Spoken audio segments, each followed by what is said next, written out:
want to call this March 13th, 2023 regular meeting of the City of Coolidge City Council to order. Norm, would you call the roll, please? Pledge first. Do the Pledge of Allegiance first? Or? Yeah, I guess we should, shouldn't we? Okay. This chair, I need a real chair. Pledge allegiance To the flag of the United States of America and to the republic for which it stands, one nation, under God, indivisible, with liberty and justice for all. Thank you. Councilmember Tom Bagnell? Present. Councilmember Audrey Saavedra? Present. Councilmember Steve Hudson? Here. Mayor John Thompson? Here. Vice Mayor Jackie Henry? Here. Councilmember Tatiana Murrieta? Here. And Councilmember Eric Daniels? Here. Thank you. We have a quorum, Mayor. Thank you, Norma. I see there's no presentation, so we'll move right into call to the public. That's a portion of the meeting where if anybody from the public wants to address the council, they can step forward and give us your name and your address, and you have up to 3 minutes to address the council. Is there anybody in the audience that wants to do that? Come on down. It's right over there. That mic should be on. I'm not making any promises. Okay. Oh, I think it is. Go ahead. What's your name and where do you live? Jessica St. Andre. I live at 1425 West Hess Avenue here in town, Coolidge. Thank you. So my concern with my community is burnt out streetlights. We actually have only 12 in Unit 3 of Heartland Ranch, 9 of which are burnt out. I have spent multiple phone calls. It's taken about 7 different phone calls to 2 different organizations. One, Public Works. The other is HoHoCom. I have also spent about 5 days just trying to make these phone calls and get a hold of the right contacts to find the right people to get this matter addressed. And it's kind of a proposal of mine that the city of Coolidge maybe enact things such as the city of Gilbert or the city of Phoenix, where there is a universal line that residents can call, or perhaps an online form where you can go in and submit that these lights are out instead of having to make multiple phone calls to get a hold of the right people to get these street lights in working order. Okay. I think you sent me a, okay. Yes. And I think probably Ben's been working on. Ben, do you want to say anything or? Miss, They only repair streetlights on Thursdays and usually take 2 to 3 weeks to do it. So we can revisit the issue, get multiple calls about streetlights when they're out. As we get them, we go and we take care of them. There are 5 different power companies in town, and so we are actually the owners of the streetlights that are on the boulevard through EPS. We own those streetlights, but anything that's through SRP, BIA, Mobile.com, those districts, we have to report those outages to those companies, and they get to them. Really, we're out there working. So that doesn't mean we're not going to give it. We're giving it a try, but I don't know how long you've been here, but whenever we have to have any dealings with certain organizations, it takes a little longer to get anything done. So we'll continue to have these conversations because you're not the only person that has brought up the subject of streetlights in Heartland. Okay. Thank you so much. Thank you.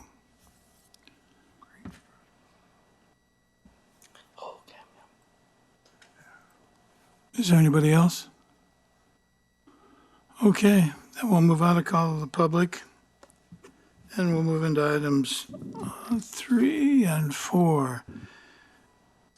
Approval of the minutes for the regular meeting of the Coolidge City Council, February 13th, 2023, and the regular meeting of February 27th, 2023. Are there any corrections, additions, or comments on the minutes? No, sir. If there aren't any, I need a motion to act. Mayor, move to approve item number 3 and 4 is read. second. Okay, there's a motion and a second. All in favor? Aye. Aye. Opposed? Okay, that motion carries. Thank you. Okay, under business, items for consent are any items on the consent agenda that any member of the council wants to pull off and deal with separately. I No, would like sir, I don't. number 6. Okay, number 6. Anything else? Steve? No, sir. Okay, how about you guys? Nothing? Mayor, Okay, Mayor? Yeah. I'm sorry, excuse me. Just want to remind you that item 11 needs to be pulled as well, and so we can bring it back and table that item, and bring it back at the next council meeting, 11. if somebody wants to pull that one. okay, so then we'll pull 6 and 11 right now. Okay. All right, here we go. Item 5. Consider approval to unfreeze $30,000 in capital sales tax fund budget to purchase Microsoft Office 2021 standard from CDWG utilizing a government contract. Item 7, consider approval of the IGA between the Pinal County Sheriff's Office and the Coolidge Police Department to allow Coolidge Police Department to utilize the Pinal County Sheriff's Office shooting range. Item 8, resolution number 23-03, a resolution of the mayor and the city council of the city of Coolidge, Arizona, authorizing the city of Coolidge to enter into an amendment 1 to the grant agreement between the state of Arizona, acting by and through the Arizona Department of Transportation, Multimodal Planning Division, Aeronautics Group, and the city of Coolidge for Airport Pavement Management System Program Grant. Item 9. Consider approval of entering into a lease agreement between the City of Coolidge and Aircraft Inspection and Management, LLC, AIM, for the purpose of leasing city-owned property at the Coolidge Municipal Airport consisting of approximately 4.85 acres to operate their business. Item 10, consider approval of entering into a JOC agreement with Via Sun Corporation for pavement maintenance and repair services and authorizing the mayor to sign the necessary documents. Item 12, consider award of bid to Playcore Wisconsin, Inc., doing business as Game Time, in the amount of $74,999.96, utilizing impact fees for the purchase and installation of a playground structure at Palo Verde Park, and approval to enter into an agreement between the City of Coolidge and Playcore Wisconsin, Inc., DBA Game Time for purchase and installation of the playground structure. Okay. I'm gonna need a motion to do something on those. Motion to approve? Okay, is there a second? Second. Okay, there's a motion and a second. Oh, no, it's a resolution, Norma, you gotta call it. Vice Mayor Henry, Yes. Councilmember Murrieta, Yes. Councilmember Daniels, Yes. Councilmember Bagnell, Yes. Councilmember Saavedra, Yes. Councilmember Hudson, Yes. and Mayor Thompson. Yes. Thank you. Thank you. Okay, move to item 6. Consider approval of entering into a services agreement order form, an addendum to purchase 10 automatic license plate readers, cameras, and software from Flock Safety in the amount of $32,200. Good morning, Commander, or good morning, good Good evening. evening, Mayor and Council. Been a long day. All right. So item 6 is police staff would like to purchase 10 ALPR cameras from Flock Safety in an effort to help solve and reduce crime. The cameras are built by Flock Safety, the public safety technology company that helps neighborhoods, communities, and law enforcement solve crime. Flock Safety ALPR's cameras send a real-time alert to law enforcement when a stolen car or known wanted suspect from a state or national crime database is detected. They also send alerts if a vehicle associated with a missing person and an amber or silver alert is detected. Flock Safety ALPR's cameras capture license plates and vehicle characteristics, not people or faces. The cost of the cameras for the first year include material installation, AZDOT permits, and software. Annual cost of the cameras thereafter will be about $27,500 plus tax. It's about $30,305. Throughout this project, we looked at 10 locations that we'd like to place these cameras strategically throughout the city of Coolidge that capture both vehicles coming into the city and outbound. We believe these vehicles will truly benefit our citizens to reduce crime. Any questions? Commander, I do believe there are going to be a few. I think possibly some of our citizens have some concerns about Big Brother watching them. Maybe you can comment on just a little bit. And I saw the Chief Flock out there in the Yes. audience. He might be able to Yes. shed some light on some of it. But I think Councilmember Saavedra might ask a few questions that she'd like to ask to clear up any problems there may be, why we're using them, and what good they do, what's the benefit of them. Okay. This is Craig. He's from Flock Safety. He has a lot of experience Can't with take these his hat off? being placed in various cities throughout the United States and the tremendous benefits of them. So I'll let him speak about them. Good evening. Hope everyone's doing great. Mayor, to your question about privacy, it's something that's really important to Flock as a company.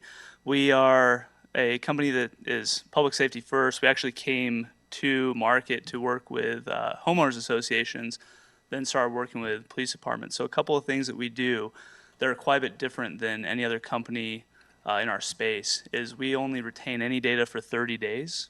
It is only rears of vehicles and the plates. It's not ever tied to personally identifiable information.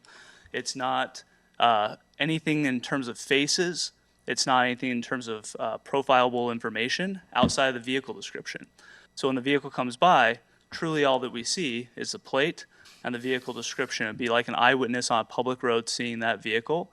Not only that, but it's not linked to any other databases. So the only time an officer could use this as an investigative tool is if they have an incident number or if they have a case number where they would go in audited system and say, hey, I'm looking for this related to this reason, and pull that information. So for instance, shootings or just package thieves and everything in between.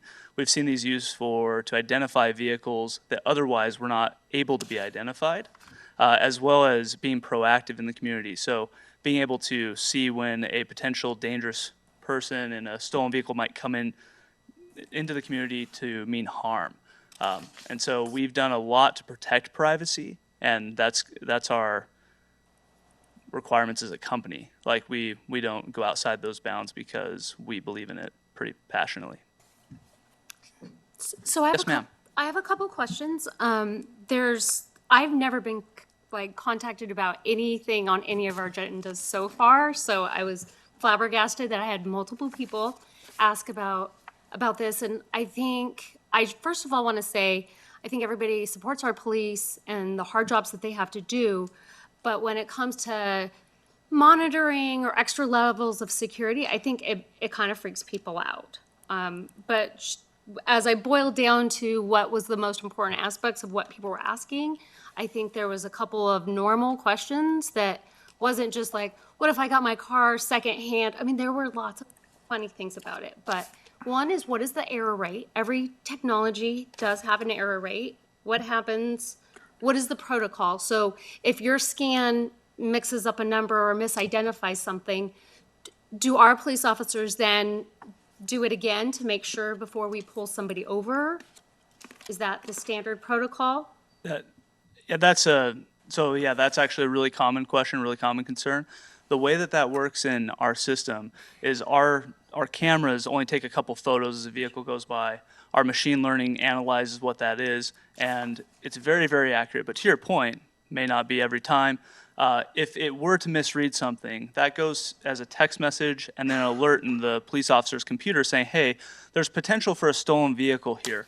Not only does it show the plate number that the machine learning believes it read, but it shows a picture of the plate and a picture of the vehicle. So for instance, if there was ABC 123 and for some reason it read BBC 123, that would be a bit of a mismatch. Not only that, but when the police department is going to make a stop somewhere, they're also identifying that. So the purpose of these cameras as a company will never do traffic enforcement. We're never enforcing any type of law remotely. The purpose of these cameras is to find something that's actively happening now or that just happened in the community, and to get the police officers to that point to continue the investigation. If it's an error, then it probably wouldn't even result in a stop. It would just be additional police presence. Oh, hey, there was a mishap in technology, but that's extremely rare from our side. Well, I would say, I would hope it's extremely rare, but I mean, one of the people I did talk to said that they had a misread. There was 7 police officers. It was not in the city. And she was handcuffed and put in the back of a car, and then they said, okay, it was a, so for me, it's just making sure that people feel safe. There's checks and balances here, and that people feel like this technology is gonna work for everybody that lives here. Yeah, our recommendation, I believe the policy of the police department supports this, would be double checking before that sort of thing is made. We're trying to get humans to an area to continue to do their job and just highlight something, not necessarily, hey, let's pull someone over and put them in handcuffs. That's certainly not the intent. Mark, do you have anything to add to that? Yeah, it would definitely be, if an officer gets a cue on, let's say, a license plate for some reason, it's still our responsibility, before I pull that vehicle over, to confirm that information prior to making my traffic stop. This technology has just given us a head start, if you will. But it's still going to be our job to verify before we conduct a traffic stop based on that information. Thank you. And if there was something that ever happened, is the liability on the city block? Or do we know? From a police standpoint, so if from Flock, we're giving the police department an alert, and the police department is acting on that in their capacity as the police. So just as Mark said, it would be, the police department would be reacting to that. So if the police department had some sort of liability there, it would be the police department. If it was something that Flock did that was negligent, then Flock would be responsible for that. Thank you. Mark, anything to add to that? Dennis, did you want to chime in on that at all? I'm good. Anybody else have any questions? Okay, I think that's it. Thank you. Perfect. I Thanks. Appreciate Great to it. meet all of you. Thank you. Okay, you have anything else for the Commander? All right, Thank you, sir. Okay. What's your pleasure? Mayor Thompson, I move to approve item 6 of the consent agenda. Is there a second? Second. Okay, there's a motion and a second. All in favor? Aye. Aye. Opposed? No. Okay. She's no. Okay, so motion carries. So now item 11, you want to table that? You need a motion for that? I guess so, but I'm asking, Yes. Mayor, I make a motion, we table item number 11. is there a second? Second. There's a motion and a second to table item number 11. And you're going to bring this back? Yes. All right. All in favor? Aye. Aye. Opposed? Aye. All right, then that's tabled. Thank you. Okay, we'll move into business. Under regular items, item 13, discuss the proposed fiscal year 23-24 budget schedule. Okay. Good evening, Mayor, members of Good evening, council. Mr. We Garcia. have our budget workshop session, tentative schedule, so we bring this out every year so you guys can kind of look at. Obviously tonight, March 13th, we're looking at the schedule to make sure it kind of gets out to you guys so we have ample time to prepare. Then April 10th will be our first budget meeting, and we'll cover impact fees, capital projects, things like that, the long-term stuff. And then the 24th meeting would be like an open date if we wanted to come back and talk anything more about that. Should we run out of time? And then May 8th, we'll go over operations, enterprise funds, grants, CFDs, things like that. Again, with an open date at the end of May. And then we'd come back June 12th with any changes that came along those lines of those budget discussions and adopt the tentative budget on June 12th. The 13th and 20th, we would have to publish that tentative budget. And then the 26th, we would have adoption of the final budget. and then you adopt the property tax on July 10th. So that's kind of just the loose schedule. Obviously, things may come up, budget session may get bumped, or we may have to move it or anything, but this is kind of the idea and the framework. I don't know if you guys have any questions. I'd be willing to answer them regarding the schedule. Are there any questions regarding the schedule? I would also say that anybody that wants to talk a little bit more about the budget, Mr. Garcia has always made himself available. Yeah. And then for Councilmember Saavedra and Councilmember Bagnell, we usually try to get things to you, obviously before that meeting, so you have time to look at it, digest it a little bit, and then our offices, mine and Rick, are always open for any discussion. If you have any questions or clarification, we'd be willing to do that, as well as other council members, but you guys are new, so if there's anything in there that you see, an acronym or anything like that, I try my best not to keep those in there, but sometimes for space, it's easy to put those in there. So if you have any questions, email me, call me. I'm always available. I do have a question there. So we used to have department heads come in and, We haven't done that in, well, a few years, but I'm asking you. yeah. We got new members on the council, so. If that's what you would like, then you can ask us to do that. I think that would be helpful.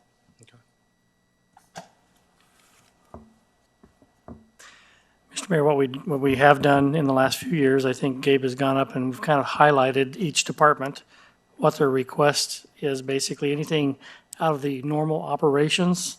We won't spend a lot of time talking about how much money we need to spend on pencils and paper and that kind of thing. But the items that are generally something above and beyond what they would normally budget for in their operations, we generally highlight those issues, and we're happy to continue to do that. I don't know if you want to go over every line item in every department. We can do that, but there'll be hours of work. Yeah. Well, and I don't think that we're talking about going and looking at every line item. I mean, being this the first time that I'm going through the budget process, I think it would be helpful. And I think when we met the other day, I also asked that if we could be provided, or at least myself, and I would hope that it's also provided to the rest of the council, just, some kind of a operational flow chart that shows, each department and who answers to who and how many people are in there, positions that are filled, positions that are unfilled, things like that, because all that information is going to be helpful going into the budgeting process. And so that, like I said, I feel that would be very helpful to have going in. So if you could provide that to us as well. Yeah, we'll have a packet that we're working on based out of the request from the had not too long ago. So those will come out, but it takes time to prepare some of that stuff. Sure, So sure. I will agree. I mean, looking at it from their standpoint, it was really helpful to me my first term to have the department heads come and speak and go over. So, I mean, on their behalf, it was helpful when we had those budget study sessions.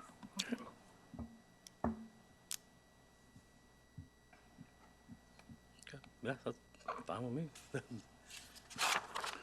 Well, I mean, we have time. That's talking for me, since so. there's days, right? We can do what we do. We can absolutely do whatever you would like. No problem. To give ample time, we probably have to start them earlier, though, I would assume, so. well, that's what they want, and that's what they'll get. Sounds good. No problem. So did you want to use April 24th, open date, or do you want it earlier than that? I don't know how you guys want it.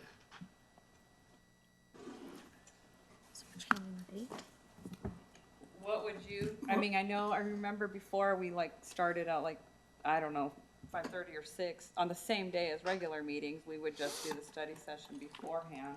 I don't know how much time you need to prepare. I mean, you guys know the department heads and how much time more than we would, so. I mean, do we do it on the April 10th?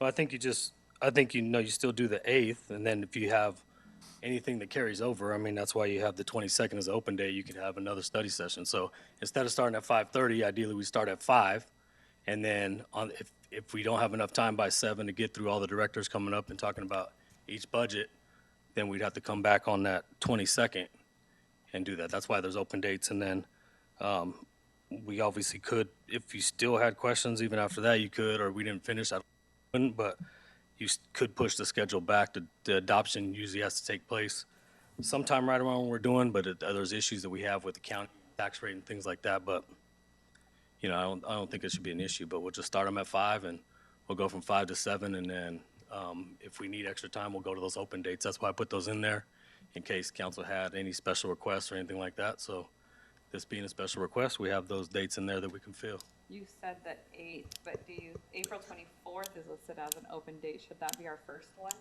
We won't have, I mean, we have to be able to discuss capital problems as well, or capital issues as well, so that's what the 24th would be. Okay, so April 10th, it says capital projects. Right. And then if you have any questions, we come back to the second meeting in April, and then we'll have to come back, then we come back in May to do the operations. Okay. Well, you know best. Well, I don't think we necessarily have to always come back. We can after we finish the regular meeting, we can just go back into Yeah, we can, into session and just stay here till midnight if we have to. We've done it before. Yeah. These guys want to have budget meetings, we're gonna have budget meetings. A little too late. yep. We're here for you, so whatever you'd like us to do, we'll do. Okay. One other thing, is there any way that you could also provide previous year's budget, current year's budget, and proposed budget? They're all online, they're posted online on the website. Okay. I can send you links, though. If you would, I'd appreciate that. And Gabe, I'm still waiting on that, the spreadsheet stuff that you showed us the other day. As I mentioned to Mr. We're putting together a list of requests and putting information and getting it ready for you, so. I think Gabe will prepare that and provide that to each of the council members based on our meeting. It would have been nice to have it that night. Well, it wasn't prepared that night. We had to get everything together. He needs to get it all put together. I'm talking about the spreadsheet that he showed us on everything that day that we met, that Thursday. That's what I'm asking for. We'll get you that. He's working on that right now. I asked for it that night, so. You didn't have it that night, Jackie. I'm sorry.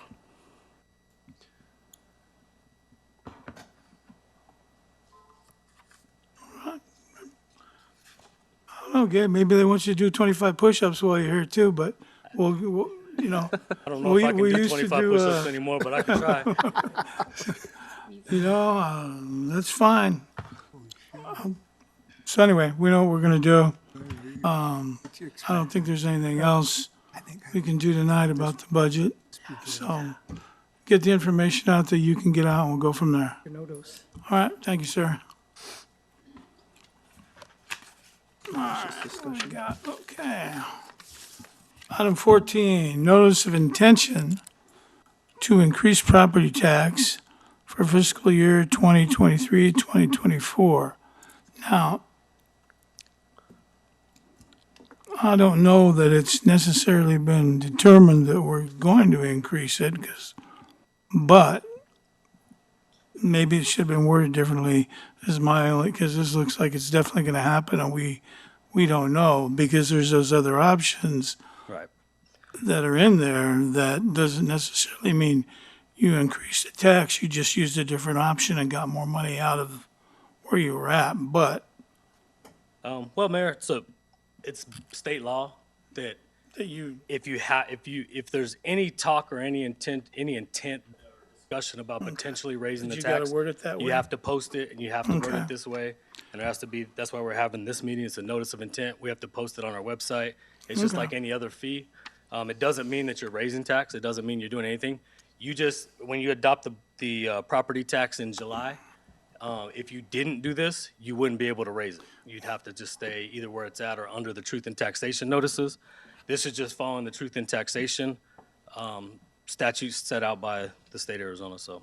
like, It means nothing other than we just have to post it online saying that you guys may do that, and that we'll have a public hearing at some point to hear citizen input or council input and go forward, so.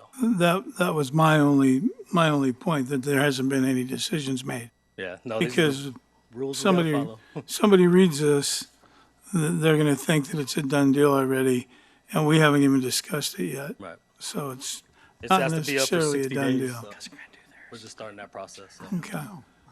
And we still will have, you'll present it the same way with the options and then to raise it or not raise it, but Right. I know inside that one box, that one category, there are options to raise it without raising the tax, you can collect more revenue.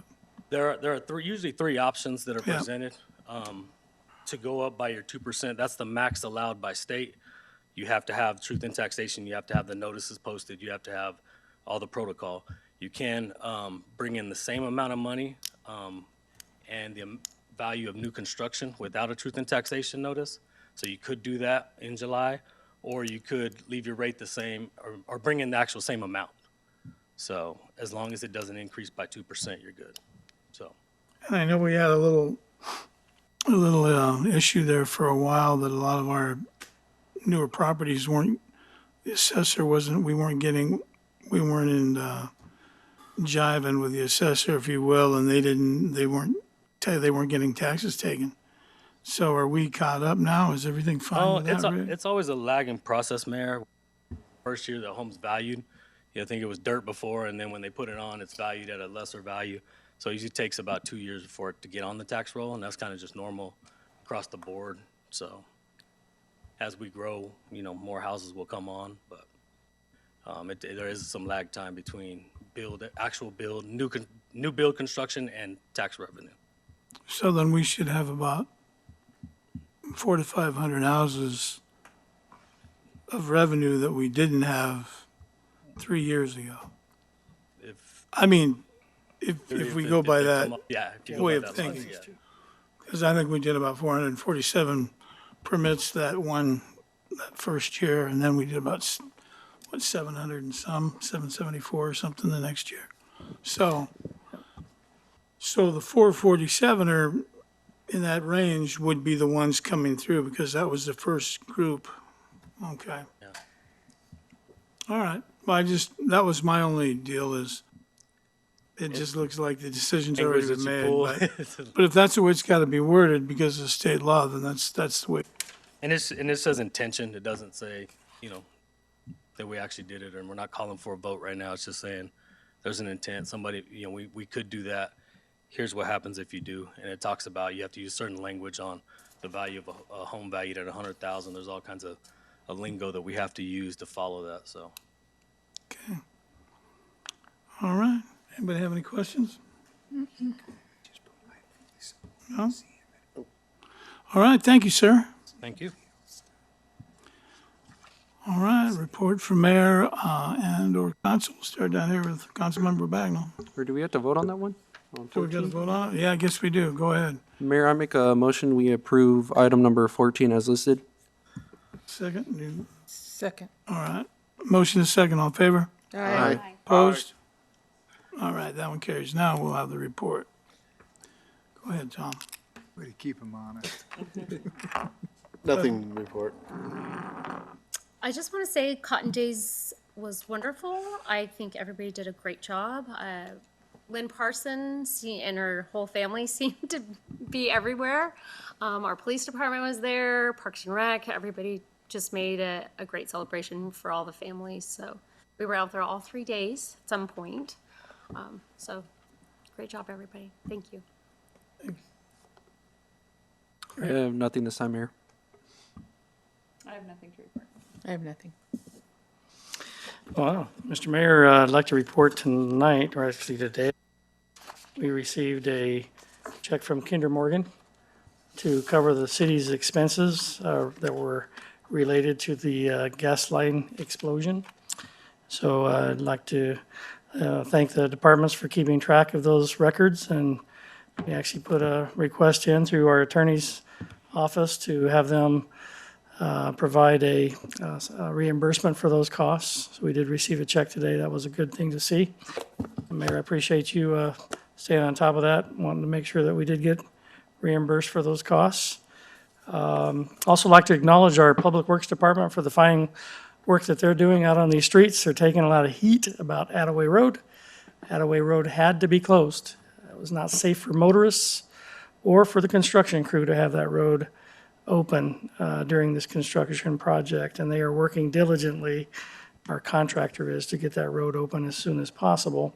Fully expect that that road will be open before the big Country Thunder event in Florence, and potentially even before the Road to Country Thunder the week before, but we had to close it.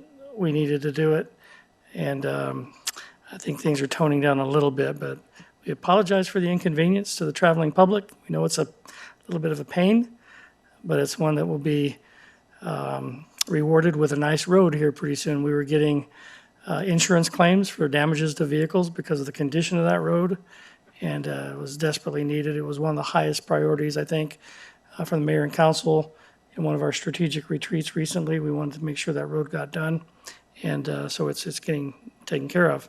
I'd like to also thank our Parks and Recreation and Public Works Department for a project that they're doing in-house. We're kind of working to finish it up, but the mayor had an idea through several of the constituents that asked for an archery park. And you saw some good news about a little archery park that we're building in-house over there just by the Skousen Coolidge Avenue intersection. I never thought that there were as many archery enthusiasts, but I think there were like 200 likes on that Facebook post, so that was another good thing. I'd like to commend our staff for doing that work in-house. And Mayor and Council, I gave you a report again tonight, third month in a row, so I'm on a roll. February report of all the activities that the departments have been involved with.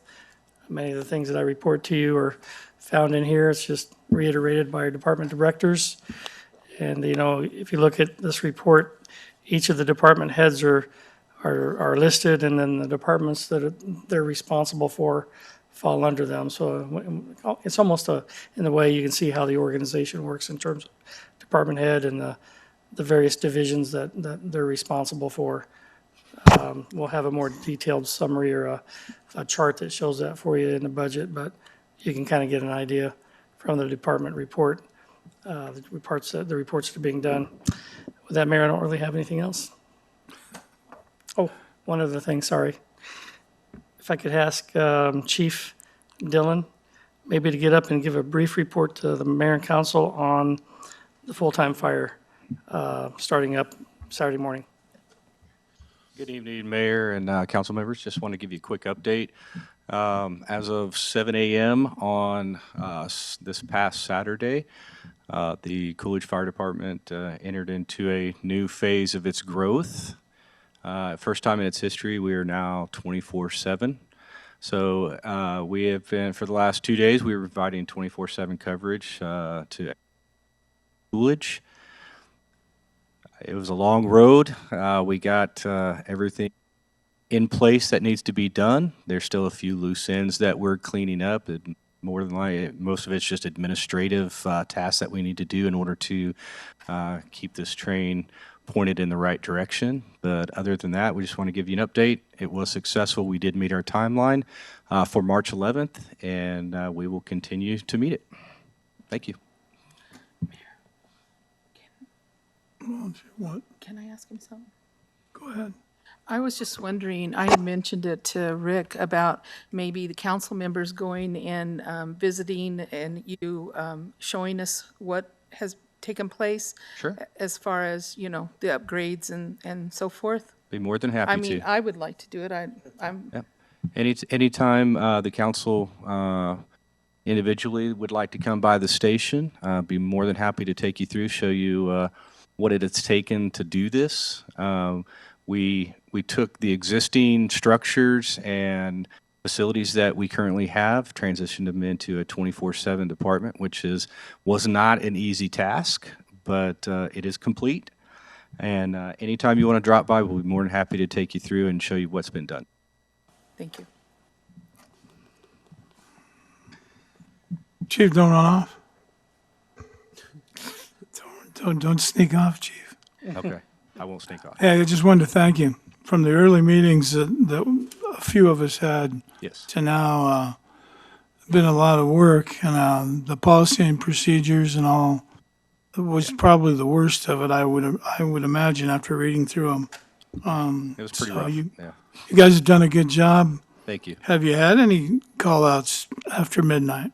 Oh, of course, yes. Have ya? Yes. As you know, that, you know, the city doesn't No. really fully go to sleep. There's always somebody up and about. There's always something happening. And so now, after 8 p.m., we're responding to all those things that happen. So we've been fairly busy after because our normal shift time was 8 a.m. to 8 p.m. 7. So the guys are actually seeing what actually happens after 8 p.m. and it's quite active. Well, that's good, though. It is. At least you're out, I mean, they're out there, so They are. that will help quite a bit, I think. It will, Especially the way yes. traffic's getting around here lately. So anyway, but I wanted to thank you. I thought we could do it quicker, and we were lucky to make it where we did, so I guess it was kind of a good compromise. It was pretty close. It was Yep. pretty close. It was up in the air, you know, just a couple days before March 11th, but everything fell into place and we got it going and we're able to start on. Well, thank you very much. Thank you. Okay. I mean, I have a couple of things. Myself, Mr. Miller, and Mr. Lopez met with some of the state representatives, and I'm not going to mention their name because it's a dirty business down there, and I don't want everybody, getting down there and trying to get in on it, but from other places. But and we talked to them about a number of projects that Coolidge has on their under one of these bills that they have, and it looks pretty promising for us at this time. But you never know what's going to happen with that. I also met with Senator Sinema on infrastructure and passenger rail in Coolidge, better than I thought it would. So, but her funding is federal funding, and that's a lot more cumbersome than state funding. So, but they've got money, we've got the time. So those two things went well, and the other standard meetings. But I do want to thank, like our city manager did, I want to thank Ricky and Ben and their crews for doing what they've done out there. Place is starting to shape up. It looks pretty good. When we have our council retreat, we will be talking about possibly another park over in that area. And this is the beginning of that. So that's all I can really say about it right now at this time, but we'll be meeting on it. So, and with that, I guess I need a motion to. Motion to adjourn. Second. Okay, all in favor? Aye. Opposed? Aye. Okay, thank you, everybody.